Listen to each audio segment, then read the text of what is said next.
but they did it. Yeah, there was no quick pushing time, but that Shaman kind of fell apart because his timing was never there. They're always on the defense, they're never on the front foot. So if you can get that Shadow Shaman into the towers and then force down the buildings, like Winter Wyvern, he can even cold embrace up one of the melee creeps being attacked, and you can bring down that building. And Cloud9's D-push really doesn't exist at the moment. Yeah, it's not that good. They have Gyrocopter, that's it. No one else really does much. The Wisp can pull the aggro with his Guardian Spirits, but that's about it. Well, they're gonna ban out the Legion Commander. This is a targeted anti-Cloud9 ban, and the Cloud9 with a smart ban here of Razor as well, because that hero does so much work against Gyro. We've seen it time and time again already, how he just walks in, static links to Gyro, and Gyro has to run away. Yep. No matter what items you're at, that damage drain is too much to deal with. Yeah, and then Gyro is practically useless after he's let his cooldown go. Definitely. So, good and smart ban there. And I think the Legion Commander could have been extremely good for Cloud9. As they have Wisp and Storm, they could have made so many ganks happen all over the map. And a really good way to deal with heroes like Shadow Shaman and Winter Wyvern as well, is to duel them. But we'll see what Cloud9 go for instead. They need a replacement. We still have still some of the older combinations for the off lane. Like you could get that, well, okay, Beastmaster. Yeah. A hero that was being banned out a hell of a lot in the first couple of games, but in the wildcard in particular. Yeah. Wildcard matches, we saw a lot of Beastmaster bans, and Cloud9 is one of the teams that have been running Beastmaster a little bit more than others, and could work nicely here. The attack speed is extremely good for Gyrocopter, and of course, the roar against the BKB Shadow Fiend. Yes, please. It's very, very good to have. I'd be worried though if Fnatic would pick up something like a DK and get really, really tanky on the side of Fnatic. Because then the Gyro, once he let off the initial flight cannon damage, he's not really going to give much more, and the Beastmaster isn't really a renowned physical damager. The lane presence is definitely great. There we go. Well, I suppose we get tanky in one way or another. It's going to be a Tiny pickup. You got a lot of experience with this hero. Yeah, Tiny is a hero that a lot of love for, but interesting to see it in this matchup. Very often we see it paired with the Wisp, but this time it's not going to be. And another important thing to note here is that Fada is going to be the one playing the Beastmaster. He has played it a lot in the past. So. He loves his mech-based heroes, but this then means that the Storm Spirit gets into the hands of Bone 7. And are you running a Wisp Storm off lane, or do you switch the lanes around and say, you know what, Cloud9, go aggro? Can you actually get away with aggro up against like Shaman and Wyvern? It's tough to say. I mean, Wisp is always a very potent laner, and when you have Bane, you could potentially go for an aggro tri-lane, because you can do a lot with just a Nightmare. But I'm not sure about this. It does make for kind of gimmicky lanes to have Beastmaster played by Fada here. Safer would have been to put Bone 7 offlane on that hero, but we'll see how it plays out. And that's only if they do stick to their laning, and it looks like they're going to. It looks like It's going to be going in towards that middle lane. Off-lane Storm it is. Okay, now he's built for the bottle, so that's why it's going to be him on the middle lane. So we get ourselves into our game, the first game of the day to kick us up. Welcome everyone on the main stream, and of course anywhere else around the world tuning in on the stream platform, YouTube, and look at the slide style. Yeah, Marcus got it on his screen. Very beautiful Storm just sliding ahead. But welcome to everyone, of course, Dota lovers out there. And aggressive movement here by C9 running into enemy jungle. Of course, everyone is pretty used to scouting this, so KOX are in a good position to just check for this. C9's got the numbers with them, and they wouldn't mind a level 1 fight. It may not be the most brilliant thing in the world. And they just get the Observer Ward down. They do it from the other side of the tree line to keep it a little bit more secret, which is kind of funny after watching what Cloud9 did when that same ward was placed yesterday. Yeah. The 3-sentry moment where they did not find the Obs Ward. Yeah. And in fact, look at the ping. It's exactly on top of the Obs.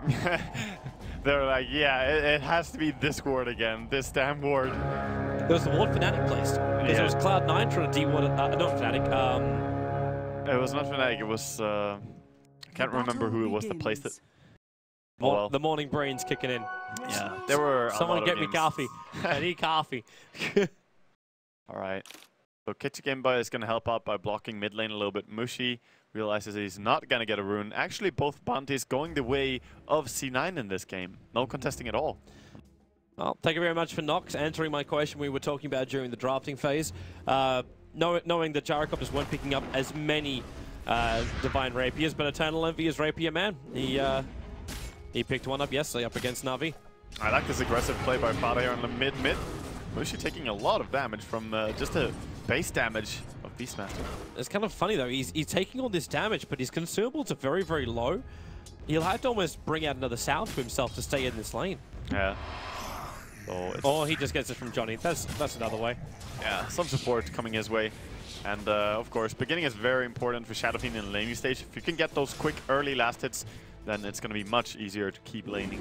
And speaking of hard lanings, top lane, Storm realizes that his lane is pretty difficult, so he stacked his small camp actually, ready to pull that and deny him. Kerchak actually came over to try and actually get rid of it. Now Bone 7, he doesn't have enough damage for this, even with the overload. But the Shadow Shaman does drop very, very low. Initially he attempted to body block it, but then left a sentry ward behind. Yeah. So he'll be blocked for future opportunities.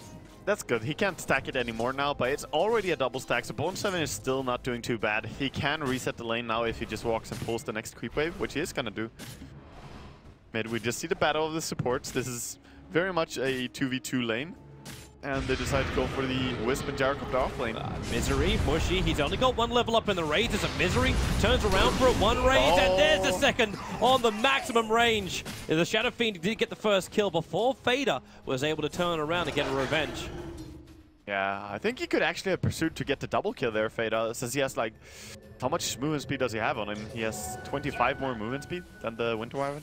But in the end, he plays it safe, backs out, and very good for him, of course, to get a return kill on the Shadow Fiend. Top tower is That's going to be nice power levels for him. Obviously, the SF had to split his levels between himself and the Wyvern. He got the first blood, though, so that's still very big for him. Yeah. I think both teams are happy with that. There's no downside for anyone. And Mushy can get his bottle from this, and without that first blood, he still would have been waiting a little bit longer, where Fada was able to grab his very early on, primarily because he was rushing for it. So it's the best of both worlds, and in fact, Johnny even TPs the bottle into Mushy. Yeah, very nice to have that express courier service by your teammates. KOXY is getting a lot of farm on this top lane. Yeah. He's 13-3. In fact, all three lanes currently are being won by Fnatic based on just pure CS, if we go on that. CS-wise, they're doing really well. Trying to kill top, tossing, not tossing him back, actually. Have they got enough? They need a couple more pumps, and there it is. Wow, that was so close to him living. Shadow Shaman had the damage. Meanwhile, in mid lane, SF's going to pop again. Johnny also looking too healthy with that double damage rune over on Fada. N0tail was supporting him, and if you want a good experienced Wisp, N0tail is one of the best. Yeah, he definitely is. Him and EGM and some other players as well, and Wisp are just so amazing to watch. And he came in there helping out the DD, and they were able to just punch down. So the CS-wise is looking good for Fnatic, but the mid lane dying twice already on Shadow Fiend. Yeah, this is really problematic. They're going to go again. Fall behind, and yeah, why not? When you got N0tail there, you can't follow through with the Axis. They are level 2, but the ball slow isn't enough to slow down Mushy, enough to keep Fader right on his tail. They realized the Winter Wyvern is going to be coming right around there. He didn't have any level in Cold Embrace yet, though, so maybe they could have killed it, but better to play it safe. Don't throw away the 2-0-1 start that you have on this Beastmaster. Just keep snowballing and get to level 6 early. That's when you really start punishing people. I'm actually wondering what the Splinter Blast is for. Is that to get rid of the boars? Maybe to kill the Hawk as well. When it gets summoned, he can be quick and kill it. Either way, it's a pretty strong spell. It deals a lot of damage for a level 1 nuke, 100 damage. So, bottom lane, with this Invis rune, maybe the Wisp can help do something, but I think he's just gonna save it. Finally, Cloud9 actually have someone on the top of the CS board. Eternal Envy running this off-lane Mango Gyro. But Ohio is still finding some good levels down here as well, even though he's not really getting... Well, he's got 15 CS, so I can't say he's not really fighting CS. It's all about the mangoes. It's all about the Denali. There was a lot of focus on that range creep there. Some nice mind games going on. Even the Cogs trying to get a deny, but Ohio finally giving it up. With the creep wave onto the tier 1 tower, Fnatic has to back up. They could TP in more support here if Eternal Envy really wants to get over aggressive, but when you've also got a Wisp with an Invis rune bottled up, it's so dangerous to try and contest the dive, almost. Yeah, it really is. It really is. You gotta respect it a little bit more. But they're doing a good job at just winning this bottom lane straight up, and they're pressuring the tower so much, it's actually gonna go down very soon, as they have the Basilius, keep pushing with that extra armor for the creeps. Haya's trying to counter push it. He did put the 3 points up into the Rocket Flare, so he can get rid of this creep wave nice and quickly. Yeah. Extra rocket flare points is something you skill mostly when you're losing your lane. You will go into that. If you're doing well in your lane or think that you can win it, then of course you're gonna get more points into battery assault to get the solo kills going.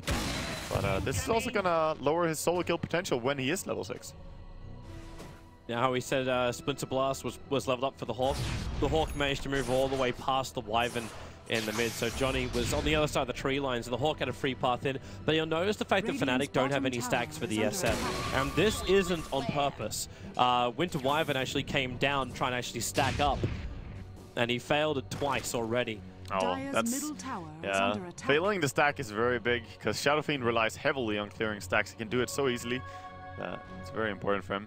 Oh, Storm actually pops the regen rune immediately here. It's gonna go into the enemy jungle, just looking for some stacks or something to do. Also, yeah, sorry, it's because he was sharing the bottle of Fader. Yeah, exactly. Also knowing that he can take the bottom tower here. Misery in the trees Misery on the is the top. master at hiding. Kerchik's walked all the way around. Now they're gonna see the. Actually, they don't even see the TP animation. No, there. you don't see it. You have to have vision on him to get that.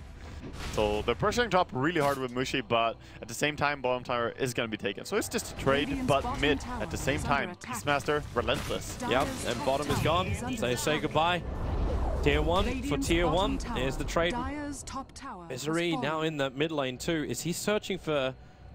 Well, he could be looking for just a run in after Fader goes with the Roar. But there's a lot more support coming in for Fnatic as the SF now returns to the middle lane. But Bone7 moving over. If they find the SF here farming his big camp, this could be dangerous, but they're actually going to back up. They don't have too much HP on Storm. Yep. So even his mana pool is pretty low. He actually consumes the mango now. Rip Mango. It did its work. It did its job. Won the game. It's like he can flash farm, but now where does he go? Where does he go? He's probably just gonna go and pick up his bottle or back off all the way. Does he have his bottle on the curve? He doesn't. I don't know. He's probably just gonna back then. That's Fader's bottle. Yeah. One he shared before. He hasn't purchased one yet, but there we go. You have to buy a bottle as a Storm. There's no way you play without it. That means Cloud9 are playing with 3 of them. Yep. Because they've got Wisp, Storm, as well as Beastmaster all walking around with them. Yeah. 2 is really good. 3 is just, you know, slightly too many bottles, but... It can also be, when you have heroes like this, they really rely on it. You can't really skip bottle in any of them. One of the very rare times we see Fader not going in for a mech as his first item.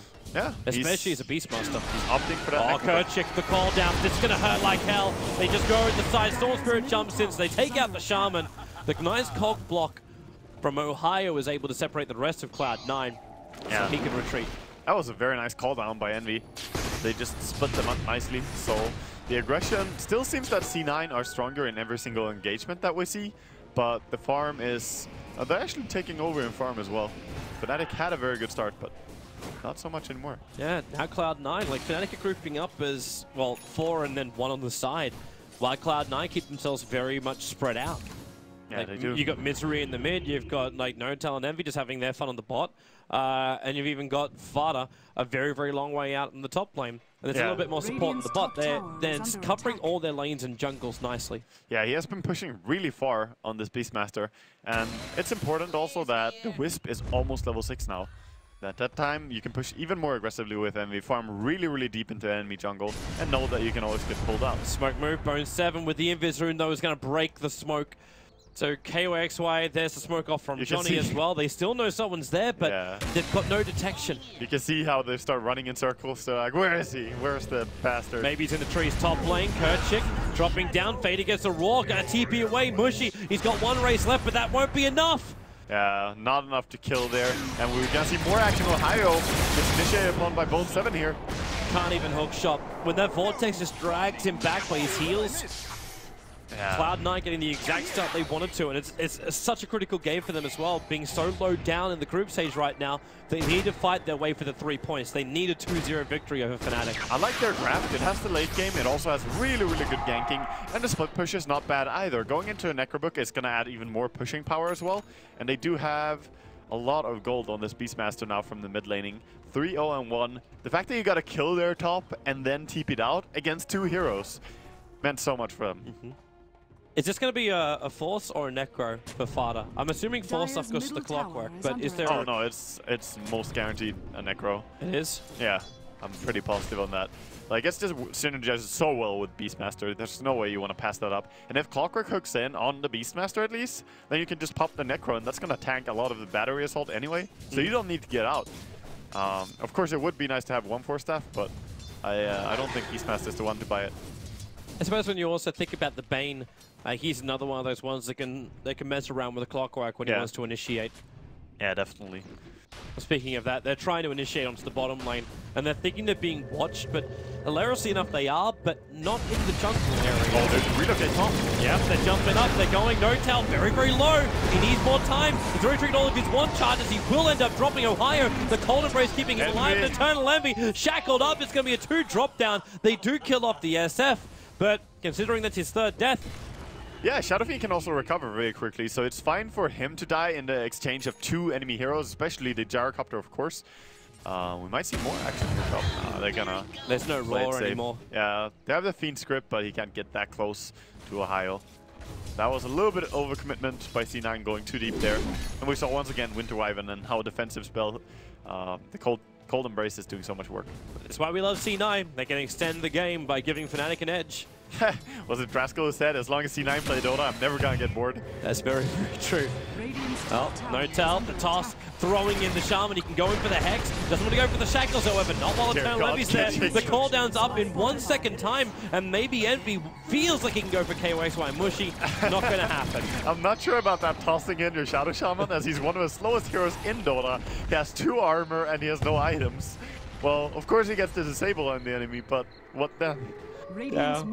Maybe you felt like the Ether Shock was going to do a little bit more work, or... Yeah, I think they needed the Shadow Fiend to deal more damage if they were going to kill someone here, but too hard. And the mech is coming up now in just 20 seconds on Shadow. That could actually have made a difference there.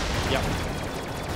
Then actually moving underneath the towers this early on would have been useful. Another smoke by Fnatic, and again they're going to walk over to Cloud9. This time though, no Invis hero, but it's a double damage point 7 that very wisely didn't turn around. That's the first reveal of the Blink Dagger from the Tiny, and they only get the kill on the Wisp.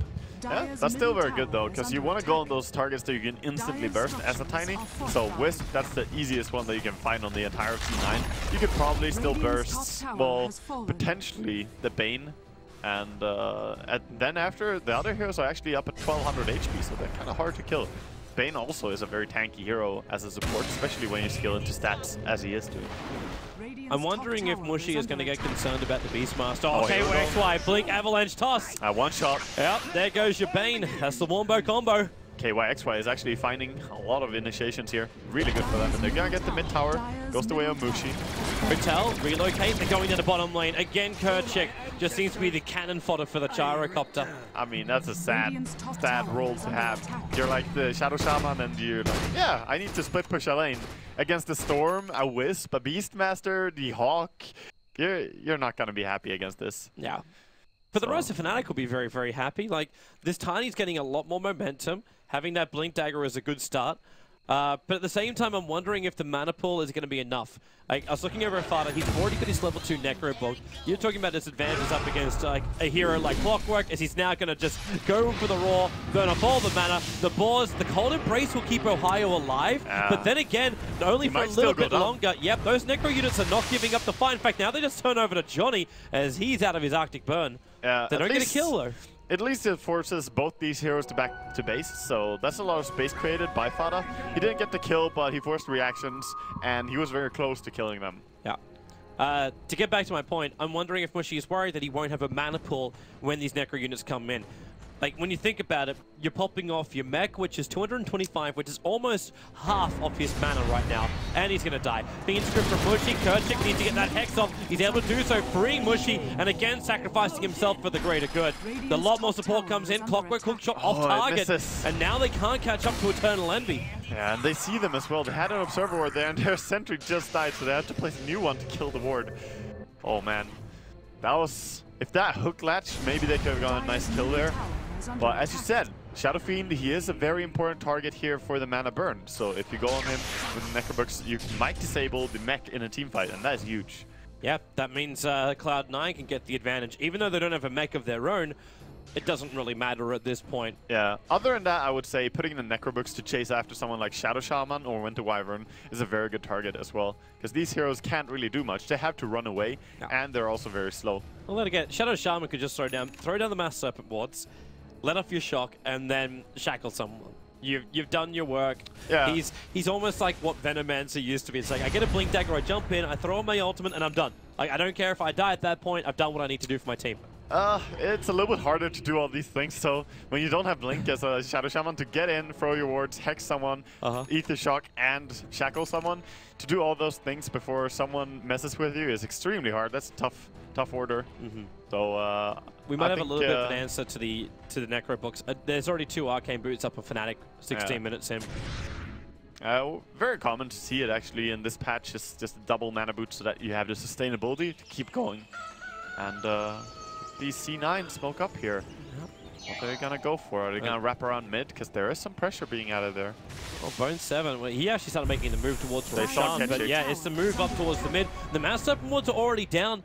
Right on top of that tier 2 tower, but Johnny hiding on the high ground, and they do pop one. It's Vada, the Roar, he'll get it off. KYXY, he's still stuck there for the moment, and the hook shot down Ohio, controlling up this Beastmaster. N0tail's keeping him alive in the tree lines until finally they bring him down. Oh, the Storm Spirit, Bone 7 going to work, but it's Eternal Envy with a triple kill. He just turned on the flat cam. The cooldown position was perfect. It's so hard to fight against that early on. If the Winter Wyvern could have gone his ulti off on the Beastmaster right after he popped the Necrobooks, they could have won that fight.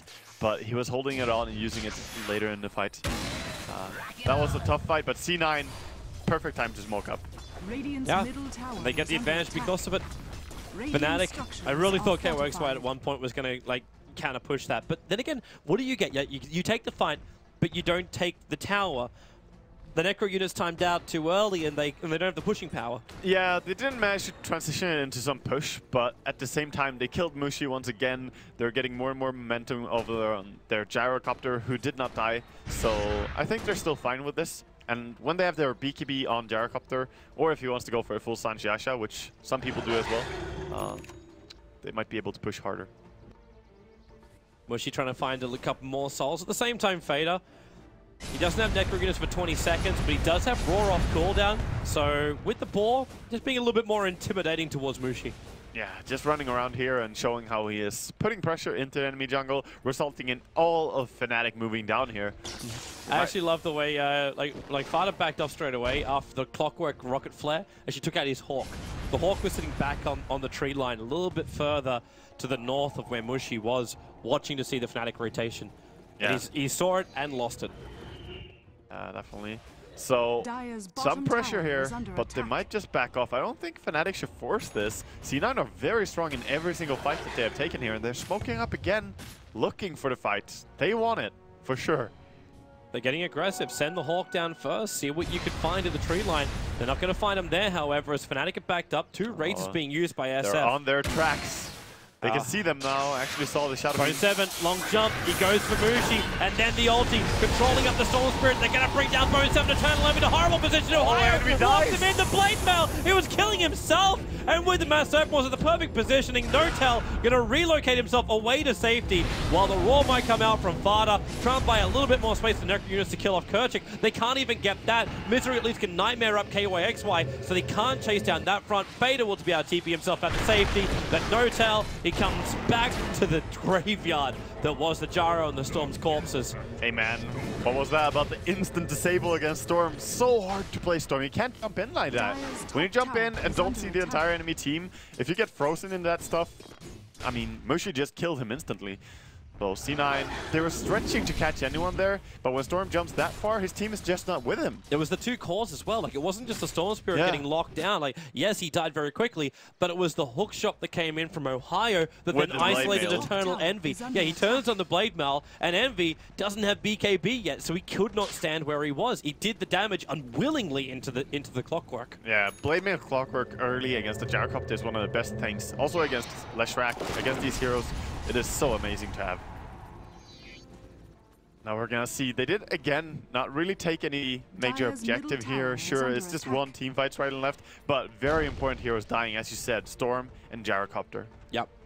The two big ones going down, the experience and gold being spread out now. And this means that the Tiny, like he's up to level 11, but more importantly, is just over 1,000 gold away from having the Aghanim Scepter. So you start getting into the later portion of this game with the pushing power the Tiny offers. You win one fight, you take an objective if the Tiny survives. Yeah, late game is very scary from Fnatic. Tiny is one of those heroes that I fear the most going into any late game because he can quickly just turn a team fight, one team fight into an entire mega creep. Like if you fight outside your base and lose, you might just be done for. Fnatic just flew a smoke out to the bot lane. It was scouted out by the Beastmaster Hawk, but the TP's are already coming to the mid. Eternal Envy doesn't really want to bar of it. Fada is still pushing up the top lane. Envy needs his BKB. He needs to back out. They can't really fight yet. And Fada, as you said, he's pushing top. I think he canceled his TP here as well. So now managing to pressure some. Radiant's top tower is under attack. This is a lot of pressure to a tier 2 tower. They need to react to it now. Necro units can be triggered, but you got Mushi running in with a haste rune. So we can mop up the Necro units as well if he's searching for the cash. And his BKB is only 20 gold away. Yeah, you have to be careful when playing a Beastmaster Necro build, because every Necro unit, of course, 200 gold each. So definitely don't want to feed that. It's good cash. Yeah, it's almost as important as hero kills, honestly. Bottom lane, Bone 7, Blink, Avalanche, hook shot in as well. They'll keep him controlled. Is it long enough? No! Oh, wow. Just barely not able to get the Avalanche and Toss at the same time when it deals more damage from the Avalanche doing so. But yeah, the chain disabled him for a very long time, just not enough though. Damage was lacking. It was the one charges as well that kept him alive. He had a high amount of them too. But with that kill, Tiny would have had his Aghanim. He's going to wait a little bit longer. There's your BKB now up for Eternal Envy. So Clockwork won't get to do what he did during the last fight. So Ohio's going to be maybe looking for a different target. Maybe, I don't want to say it's been worthwhile going for the Beastmaster, but is it actually worthwhile if you can soak up a large amount of time with the Necro units and the roar of Beastmaster? As the Clockwork, I think you should always go for the Bane and the Wisp from now on. Because these two, like Wisp is a little bit hard, because if he has the tether ready, he can tether away. Mid tower, build down here. It's the Mass Serpent ward push. Cloud9 know they can't do anything about this. They're trying to wrap around the same way they did last time, but they're just not in time this time around. I'm actually waiting for Fnatic to wait for the greed of Cloud9 to farm up the wards. Oh, that's what I actually feel like they're waiting for. They saw the 1 TP top. They saw the 1 TP top from Shadow Fiend, and now they're trying to take a Roshan from that. They have extremely good vision around the Rosh pit. Clockwork Rocket's coming down though, and it's going to reveal the fact that Roshan's being done. They don't have a mech. They're so low HP on Fada. The smoke is there from Fnatic. Hook shot down, and he goes into the Necro unit. He didn't actually hit a real hero. It's only going to be that little Necro unit that just continues to chase and burn off the mana hero of Ohio. Johnny's trying to slow it down, but the Avalanche toss. They catch out Misery. Will brain set back a lot of that damage, which was dealt with Eternal Envy with the BKB call down position. Johnny, he embraced himself. Where's the damage? KOX by the Fiend's Grip. He's the first one. Actually, not the first one. He's one of 3, about to be 1 of 4 to go down. Cloud9, that's the fight they wanted. Yeah, now they can easily take Roshan as well. They have earn charges. Everyone is alive. That was clutch positioning from Bane. Misery has played so good during this TI, and he was at maximum range away there when he was channeling this. And Cloud9, exactly what they needed to, I don't say finish this game. They're still a long way from doing that. Oh yes, of course. Even when it is C9 we're talking about. It is. Even when you think this game is over, there's still another light of hope for either team. Yeah, but that fight was very crucial. And now with the Blink Dagger as well on Beastmaster and some more items being finished up on the side of C9, they will have the Glimmer Cape very soon here on Bane as well. And make it much more harder for Fnatic. Because Fnatic's side, you can't rely on the BKB on Shadow Fiend to feel protected and safe. There's still the Roar, there's still the Fiend's Grip. You know, like these things you cannot really buy protection from. You have to play well in the teamfight, execute well. Johnny was trying to predict one of these aggressive Observer wards from Cloud9, but doesn't get it. Instead, Cloud9 has a little bit of pressure in the mid, but they've all just backed up. I like Continue the their wards. farming, finish up the Bloodstone on Bone 7, and just do the work. Yeah, I like the wards by C9. If you look at the 2 wards around the Rosh pit, they were just put down, you know, they were predicting that we're going to kill Rosh soon. We should have good vision ready for when we are going to do so. And they were completely correct, and that definitely helped them. This means actually you burn 3 sentry wards of Fnatic, because they end up throwing all, like, there's 3 sentry wards inside the Radiant jungle searching for the 1 Obs of Cloud9, and they could not get it, because it doesn't exist. But now Tiny at least has his money. There's your Aghanim Scepter timing at 25 minutes in for the Tiny. Yeah, which is very fine for him. The only downside is that he's running mana boots, and it's not going to be that impressive. His attack speed is not there. He doesn't have a Wisp with him. So the Aghanims is up, yes, but I still feel he needs more items before it becomes a dangerous thing in a team fight.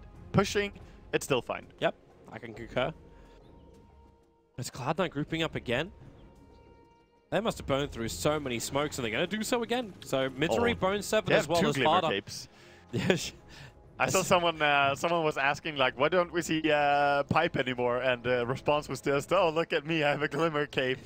That's basically how this patch is feeling. Glimmer Cape is just such a good item. And Cloud9 are ready to fight. Demon Edge over on Gyro. The damage dealing is going to get bigger and bigger. And with those Glimmer Capes you were mentioning, it's going to be easier to find these initiations and pickoffs. Oh, Kerchik's moving back to see Shaman. him, but he's underneath the tier 2 tower. They jump down for Johnny. They actually isolate him out, so Bone 7 takes out Kerchik while Johnny being controlled. The hook shot down. He actually locks them all in with KYXY, but Eternal Envy with a BKB up and running. He is ripping apart Ohio and KYXY. The double buybacks are hidden for Fnatic. They are trying to get something back out of this fight, which will be Eternal Envy, and the Mass Serpent was trapping him, the Storm Spirit, but he's back to the world of living in just a moment. They need the instant shackles. They've got it on Bone 7. A Hex in 1 second. It's too long. He just jumps north, east, and east again. Bone 7 burning all the mana to survive. Wow, the triple buybacks forced, though. I think C9 are still happy, despite the fact that they lost Envy, lost Radius, and Wisp dying. That is such a big economic damage to dealt. But a quick reaction from Fnatic to actually say, we are going to fight this. We're going to try and turn this around. But costly to do so. Especially like maybe if we were like 10 minutes in and you had a fight in that position, you could understand it because the cost would be so low. Yeah. But now you got your buybacks on cooldown. It was a quick buyback as well, so their next death time is going to be even longer. Yeah, that's true. At least the Shadow Fiend did not die. If the Shadow Fiend died there, that would be a disaster for Fnatic. But already, they're going to have to struggle to recover from this. They need to get out on the field and start taking the fight to C9. They do want the heroes to do that, though. Yeah. Right now, C9 have such good vision, though. With the Hawk, with the aggressive ward on the temple, on the top part of the map. They're just hard to get out to. Just give it some time. Cloud9 will push eventually. Then you'll be able to counter initiate in and just keep your farm going in the meantime. There is a Bloodstone now on the I'm gonna say off lane Storm. He was safe lane, but he was also solo against the dual lane, so yeah, it's a sacrificial Storm. Maybe this is their moment, so Fnatic don't want to wait. They TP in towards the top lane. Ohio's the man, the extra man to come in. It's like Mushi's also building in for a Lincoln Sphere as his item choice. And they're going to use him as bait. I think it has to. BKB Lincoln is probably the build in this game, looking over to C9's heroes. Smart itemization. I don't think he can go for anything else. Manta style maybe, but that's still not going to save you.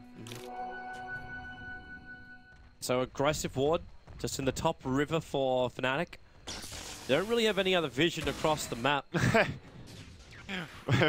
NoTail has only purchased some form of boots in 3 of his 6 games on Wisp in this patch.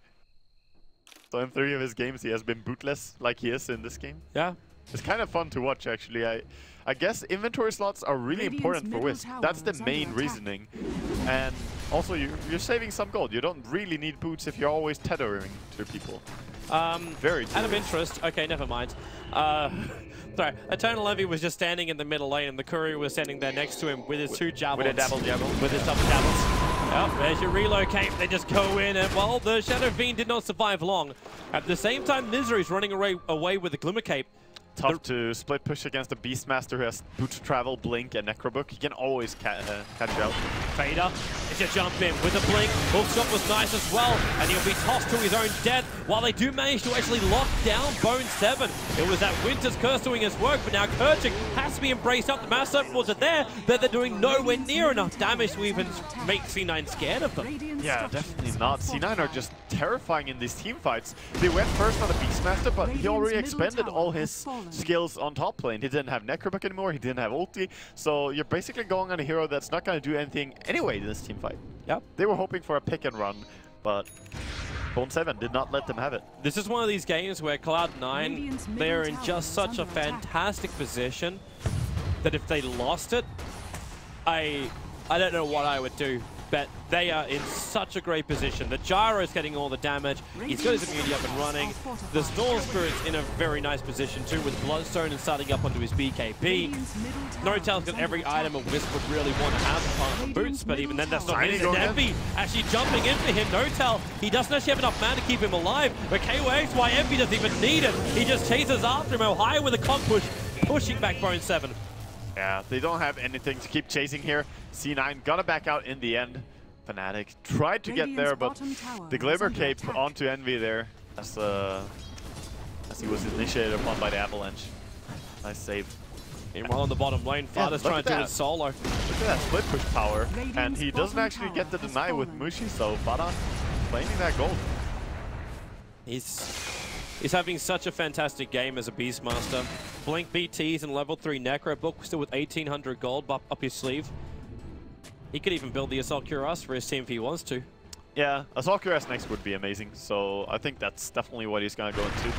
You have some options as well. If you want to go into Hex, that's possible, but I don't think you need to in this game. They're trying to use Mushi as bait.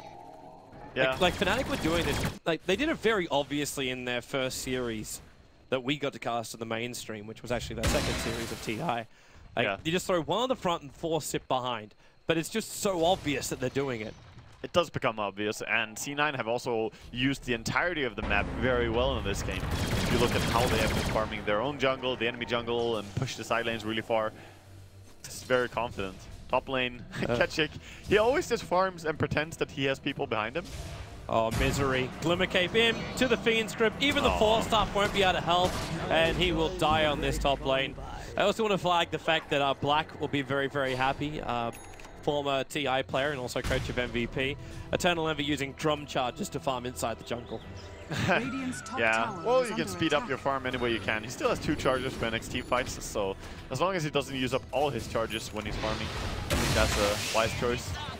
But I'm not sure about this Shadow Shaman. Last time we saw Fnatic play it as well, same thing was happening a lot. Split pushing lanes and getting caught out doing so. Because he's just aggressively pushing and, you know, it's an easy kill. Should also flag the fact that Black was doing it when he played the Gyrocopter, just to hide the fact that he forgot to use the drum charges during the team fights. Yeah. Small reason why. Alright, so where does Mushi go from here? You got BKB as well as mech up.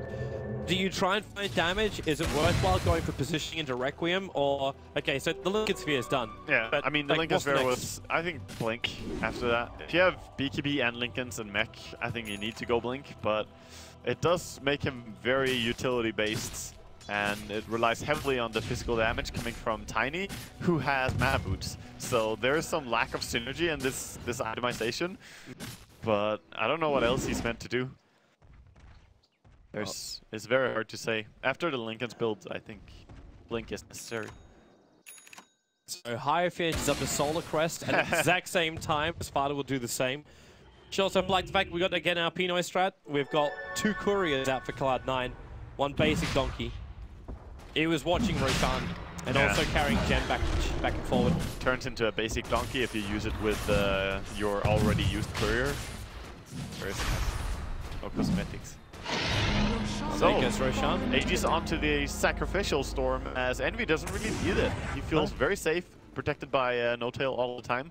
And even if he doesn't have the highest HP possible, he has very, very good armor, and he has the BKB available. Yeah, and he'll have full Butterfly. And Glimmer Cape, of course, always nearby, as they have 2 of them. He's actually bought the entire Butterfly now. So we're adding evasion, everything to Envy. It's difficult. And now also BT's has so being much used. DPS. Fada, he's moving himself across the map. But he won't find the pick-off. Again, Kerchik.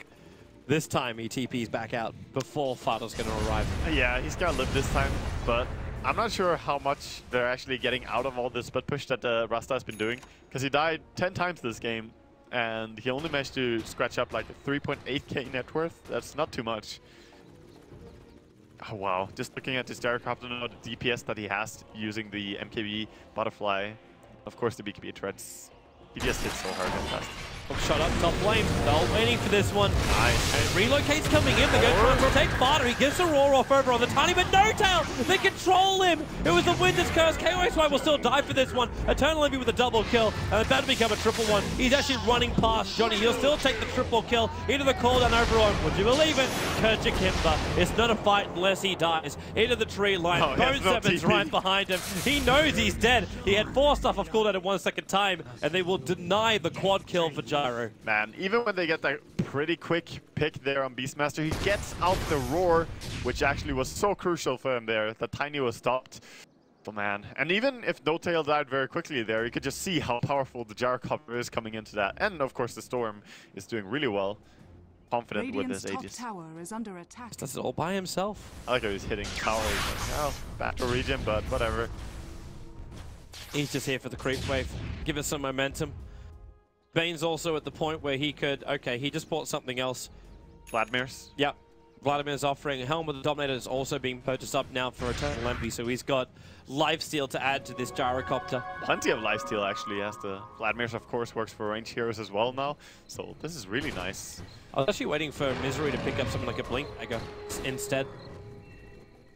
Yeah, the Blink Dagger would be a possible build, but I think his positioning is already so good that he can just rely on the Glimmer Cape to get himself where he needs to be, and then he will just be there with the Vladimir's, give the aura to him. Bone7, long jump, and hello, Kerchak. And goodbye, Kerchak. 4-star. Actually, no, he lives. He lives. With the 1 charges. Yeah, never A new day. underestimate. That's the good thing when a Storm jumps here. He's going to give you tons of 1 charges as he jumps around over and over again. And managing to just barely live. Only just. Looks like they're going to lose their Observer Ward, Cloud9 inside their own jungle, but the defensive Hill Ward from Fnatic, trying to see when Cloud9 are going to initiate in. Difficult to predict, however, when you got to relocate and a Storm jumping. Yeah, true. The and Storm... and a Beastmaster TPing into his own Hawk. Exactly. The amount of pickup power that C9 have makes it very, very difficult for Fnatic to play this kind of split pushing game. And hey, that might be C9 just reading into how Fnatic have been playing, because they like doing this. They like having one support pushing out a lane really far on his own, and punishing that is something that C9's lineup is customized and tailored to do. It's perfect. Bone7 showing himself again in the mid, and so is Mushy. And Bone7 is... He's worried again that Mushy is the bait. Yeah. Hilariously enough, this time he wasn't. There was only Kerchak behind him, and he wasn't going to be able to do much to save him. That's the good part about baiting a lot. It's when the enemy team is going to have a hard time predicting if it's actually a bait or if it's just you being off on your own. TP back. Tiny is now completed up his BKB for the next fight. What else have we got from Ohio? Like, it's still just Solar Crest as well as Blade Mail, but that's still a lot of armor. Tower is under attack. And you got level 2 Mass Serpent Wards, a Demon Edge over on the SF, so he's found some damage, but no buyback available. He needs the MKB really badly against the Gyrocopter, because who else is going to kill him? I don't see who's going to kill the Gyrocopter completely, especially if the Wisp is left alive. Yeah. You basically need that Wisp dead straight away, and that's why they're baiting it out with an Illusion. Bone7 in the tree line, and yep, that Illusion actually gets both the Avalanche and the Toss Blink from Tiny. And that means Envy wants to try and fight at this point with the call down into Black Cannon. Johnny just gets crippled, so does Kerchak Kimber. They are the 2 squishiest ones he could find, and they will take the top racks with the Necro units down. I mean, Windriver just dives to the Black Cannon alone. Storm just creating space as he dives in. He has the Aegis still. Yep. Radiant's top barracks. I mean, they can move. They just move in towards the mid. Bone7.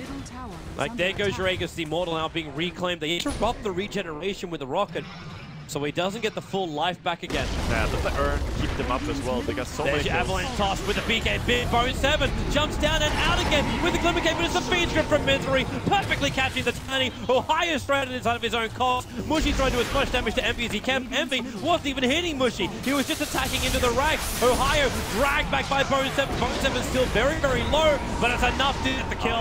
Triple kill, and this really is game. They will move to the bottom racks, but what else? There's like nothing Fnatic Fnatic can do. No, they only have Winter Wyvern with this ulti here. He's gonna try to do something. They could buy back to Xiaofin, but this game is completely done. Radiant's bottom Last tower attempt has comes here. Here it is, the TP out to the front lines. Bone7, Kerchik can't reach him. He may as well just throw down these mass Serpent Walls to control Eternal Envy as long as they possibly can. Cold Embrace, but then a relocate saved out by N0tail. Bringing it back up. Bone7 did a 200 life, but he just doesn't care. The Jara is doing the work. The Flood Cannon again killing off Kerchik. And there's the GG. Eternal Envy ends with 23-10 being the KDA. A very solid game for Cloud9 and a solid victory, which wasn't lost. Yeah, and they played very controlled the entire game. 23-10 is really, really strong, as you said. Man, that is some impressive performance by C9. The way they work together with the Beastmaster and Wisp, I really love that game. And it was wonderful synergy, exactly what the Cloud9 fans would like to see.